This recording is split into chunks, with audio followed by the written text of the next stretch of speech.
And we're back, and we're going to look at Faraday's law.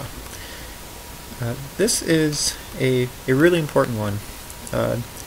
It leads to this concept of electromagnetic induction, where we kind of reverse what we already know. We know that the origin of all magnetism is electricity, moving charges. So the question was, could you use magnetism to create electricity? And Faraday discovered that, yeah, in fact you can. Now the key to this is this idea of flux. Magnetic flux is defined in a similar way that all flux is. It's the magnetic field times the area that's going through. Okay, so that's just kind of generic. And so Faraday's law is the rate of change of this magnetic flux determines how much EMF, or induced voltage, is created within a circuit or like a loop of wire. Now, the thing about this is, if you induce voltage, everything has resistance, and so you also get a current that turns on. These currents can produce forces, because you'll then have a current inside a magnetic field, and so all sorts of weird things happen. We saw some of this in the lab, and when you understand what induction is, you start to realize that it's all over the place. So we're going to use kind of a pretty popular kind of situation here. A long straight wire which has a current flowing through it is producing flux. Okay, that the magnetic field is going through this rectangular loop of wire. So in our case, we're going to say that the current is decreasing with time. We have some function that might be given. Now, if the current is going to the right in that wire, you can use the curly right-hand rule and determine that the magnetic field above the wire will be dots. Okay, it's going to come out of the screen, loop around, and go into the screen down below. So this rectangular loop will have x's going through it. Okay. And in fact, it's x's all over the place down below the wire. Okay, so the first thing that we have to do is realize that, yeah, there's flux. We can determine that flux by thinking of little strips of area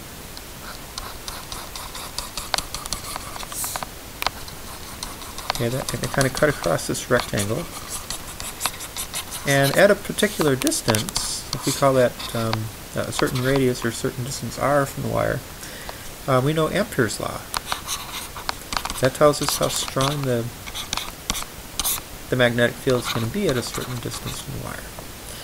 So the flux is going to be that magnetic field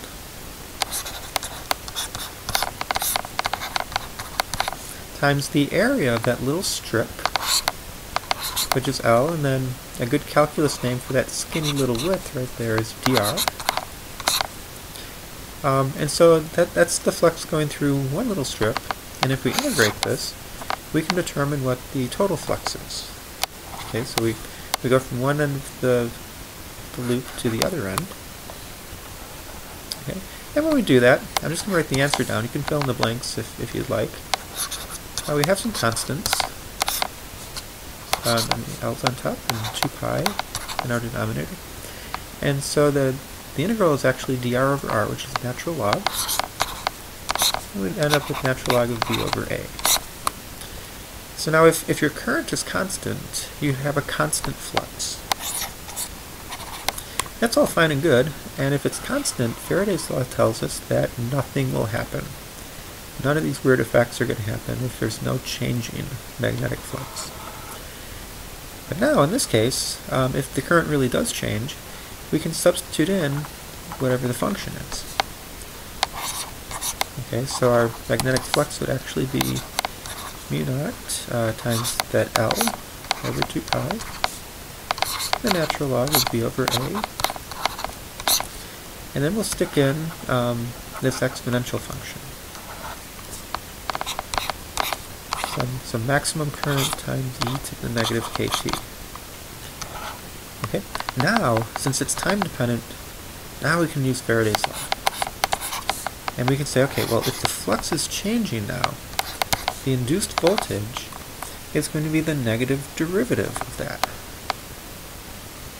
Okay, so again, all of our constants stick around.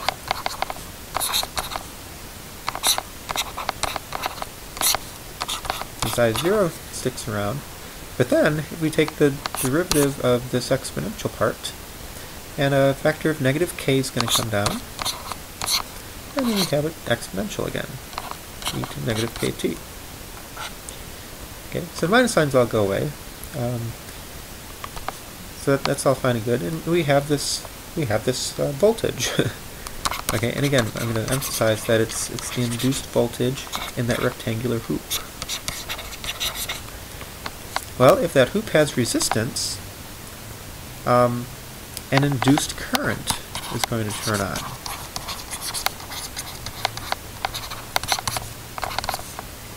Okay, so that an induced current is going to be the induced voltage divided by whatever the resistance of the loop is. And so we can just substitute in Faraday's law, okay, the voltage we just found, and we get some answer. So we have constants, we have decay, I sub 0, natural log of b over a. It's going to be a mess. Here's our exponential. That's all over 2 pi, and then we're dividing by the resistance. Okay, so that's our induced current in that rectangular loop. Now, one thing is, another question you can ask about this current is what direction is it going to flow? Well, in this case, we have a decreasing flux going into the screen. So remember this thing that we call Lenz's law. Nature abhors change. It doesn't like this changing flux. The flux started big and it's getting smaller. It doesn't like that. It's got to turn on the current to try to add to the magnetic field to keep the flux from decreasing. Okay, so in this case, if, let me change colors here, if a current flows using our curly right-hand rule clockwise, that'll produce a magnetic field into the screen, adding to this external field, which will try to stop the flux from decreasing. So we're going to have a clockwise flow to our current. Okay. Now, conceptually, one of the last things here is, now that there's a current flowing in that wire, there's going to be a magnetic force, because currents or moving charges in magnetic fields feel forces. Well, we can figure that out too. I'm going to clean this up a little bit so we can see better. Okay, so notice that our current in the top part is going to the right, and then it comes around, going clockwise. Let's look at the top part of this loop. If a current is moving or charges are moving to the right, and the magnetic field's into the screen, the force on this turns out to be up if we use our right-hand rule. The force on the bottom, okay, if your thumb goes to the left, your index finger goes into the screen, your middle finger points down. And on the sides, you might guess, the forces turn out being outwards in both directions. So the forces are trying to expand the loop. You have a decreasing flux. This loop wants to, if at all possible, get bigger and bigger, increase the area. That will try to prevent the flux from changing. Okay, so that's a secondary effect to all this. So I guess we could say that these magnetic forces are all going outward on each side, trying to expand the loop. Okay, that's because of the changing flux.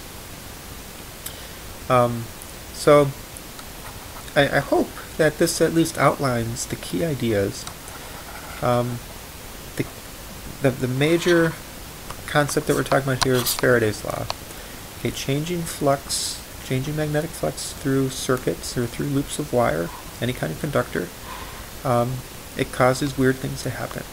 It induces voltage, it induces current. We've got this Lenz's law to try to figure out which way the current is flowing, and then we can figure out the forces as well that are acting on this this particular loop. So I hope this makes a little bit of sense, and we'll keep working on this in the next couple weeks. So I hope all is well, and until next time, see you later.